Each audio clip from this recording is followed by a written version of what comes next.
So during my playthrough of the story mode, I got to the part where Toshiro fought against Xiaolong. Now Toshiro pulls out his Bankai, Daiguren Hyorimaru, and if you're paying close attention, you'll notice it has 3 flowers, each with 4 petals. As the battle rages on, the petals start to disappear one by one. Xiaolong even speculates that the Bankai will deactivate once all petals disappear. Naturally, this got me thinking, how does the game handle this? So I grabbed a second controller, activated Toshiro's Bankai, and just waited to see what would happen. And it turns out that once you get to the last petal, drumroll please, nothing happens. The last petal just remains there, and the Bankai never deactivates. In fact, the petals disappearing appear to be a cosmetic animation and don't affect gameplay at all. I guess we'll never know for sure what would happen if all 12 petals disappeared during combat. But that's not all I discovered while using Toshiro though. This time it's more about the character I used against him, Ikkaku. Now, Ikkaku's Zanpakuto, Hozikimaru, is a spear that has 2 sections that break off but still remain connected by a chain. And get this, he can reconnect and separate the parts at will. During his battle against Ichigo, Ikkaku surprised him by using this ability to nearly decapitate him. Naturally, his Kikan move works the same way. But did you know there's actually a different version of it? Because Toshiro's Bankai gives him these massive ice wings, it would be pretty hard to wrap Hozikimaru around him. So instead, Ikkaku opts for just a frontal assault using a Zanpakuto separation ability to attack. I imagine this works for other characters who are too large for the usual wraparound Kikan move. It's a pretty clever edge case and I love how it was handled. Welcome to my list of 10 amazing details in Bleach Rebirth of Souls. We just went through interesting details 1 and 2, so let's move on to amazing detail number 3.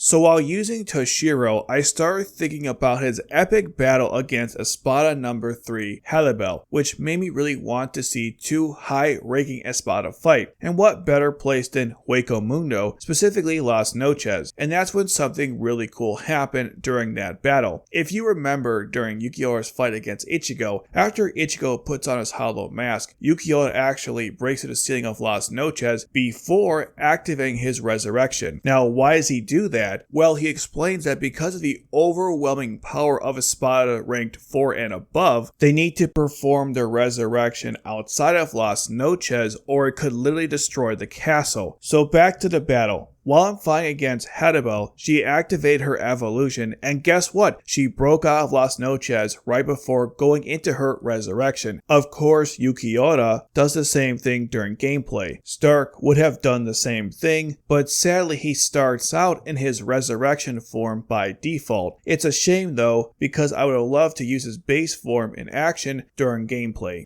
And since we are on the topic of Haribel, let's talk about her battle against Toshiro. Now, the Visors eventually join the fray, assisting all the Soul Reapers with their battle against the Espada, including Toshiro. And so, in this case, Lisa and Hiyori teamed up with Toshiro to fight against Haribel. But unfortunately, Hiyori isn't a playable character in the game. She's only a boss battle. But there is a cool part though. At least she works with Shinji, and there are 2 attacks where she shows up wearing her visor mask and uses her Zanpakuto release form, which looks like a buzzsaw. And while we're talking about support characters, Shinji isn't the only one to have a support character, since Hiyori uses Nemu as an attack as well. Well, it's not really an attack because instead she's just there to hold the enemy in place, much like how Hiyori used her to stop Uryu during their fight. He even berates her in the same way. It'd be awesome to see more characters with these type of support abilities in future updates. Since I brought up Hiyori, let's talk about his battle with Espada number 8, the scientist Salesoporia. Now they did a great job with nailing the design of Salesoporia, which includes his moveset, animations, and so forth, and I could talk about that another time, but for right now I want to focus on something that both Salesoporia and Hiyori love to do, and that's stick their tongues out. Hiyori did that to taunt him during their battle, and Salesoporia did it when putting his Zanpakuto in his mouth as part of the resurrection selection process. This was such a key trait by both that even the manga cover for this battle has them sticking their tongues out, and of course, Rebirth of Souls had to pay homage to this by recreating this in the animation right after selecting the arena where both characters fight. They really didn't have to go that hard, but I'm glad they did. So we are now at the halfway point, so if you're enjoying the video, please let me know which amazing detail you liked the most so far, and don't forget to like and share the video and subscribe for more content like this. Now let's move on to amazing detail number 6.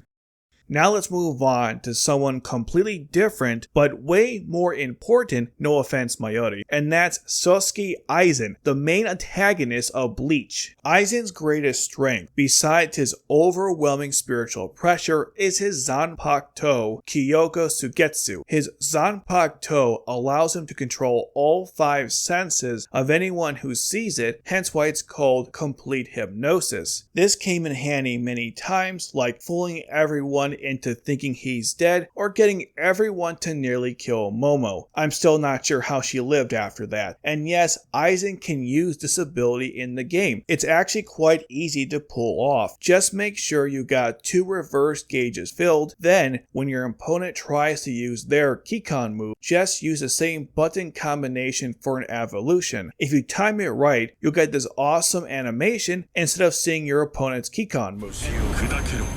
強化水血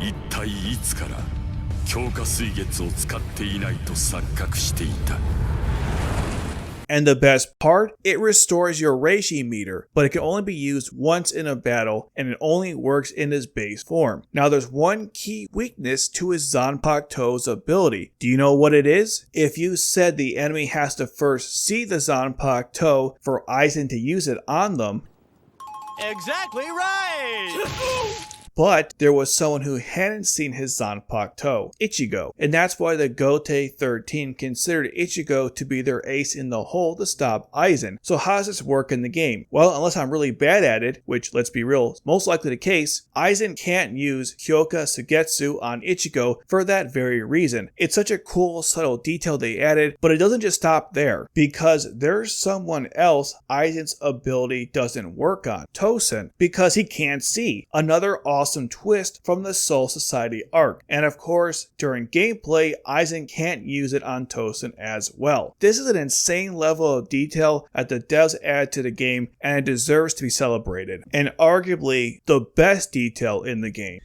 Since we're on the topic of Tosen, let's talk about his Bankai, Suzumushi Tsushiki. This Bankai creates a circular perimeter around an area that eventually forms into a black dome. Once activated, it strips the enemy of their ability to sense spiritual pressure, see, hear, and smell, but it leaves the sense of touch intact, and this all takes place while they're in the dome. It also doesn't work on someone who's holding Tosen Zanpakuto, something that Kenpachi took advantage of. It's pretty interesting how it mirrors Aizen's Zanpakuto, which also messes with the enemy's senses. Now here's the question. Can Tosen use his own Bankai against himself during gameplay? Well, he can, but it doesn't affect him at all, which of course makes sense since both are holding the same Zanpakuto. An important detail, and I'm glad they nailed it. Let's circle back to Aizen for a moment. During his battle against the Gote 13, Soifun tries to use her Suzumibachi on him, but it fails since Aizen's spiritual pressure just completely overwhelmed her. I got curious though, was her Suzumibachi lore accurate in the game, and would it work on Aizen? Well, it is lore accurate. To pull it off, simply use this attack, charge it fully, then you strike the opponent once, repeat that again, and yep, you'll instantly kill them by wiping out all of their Kenpaku. Of course, since it has such a long charge time, it's not exactly practical for regular gameplay, even with the Kido binding spell Shichotsu Sansen thrown in. That's a cool detail by the way, since she did use that Kido spell in the story. Now, unfortunately, you can kill Aizen with Suzumibachi, even though that's not really 100% accurate, but I guess it would have been too difficult to make an exception for this case. I don't know. Speaking of not exactly following the lore accurately when it comes to Soifun, during the battle in the story between Yoriichi and Soifun, after Soifun used Shunko, Yoriichi corrects her by telling her that she made the technique, not her. And that's why the uniforms were designed that way, because without that design, the power from Shunko would have blown off the parts of that outfit, which would have gotten in the way. So how does that translate into the game? Well, if Yoriichi uses Shunko, her outfit actually gets blown apart, leaving her with just a sleeveless, backless uniform. But here's the weird part. For some reason, when Soifun uses Shunko, her uniform doesn't get destroyed in the same way, leaving her outfit intact. Probably just an innocent oversight.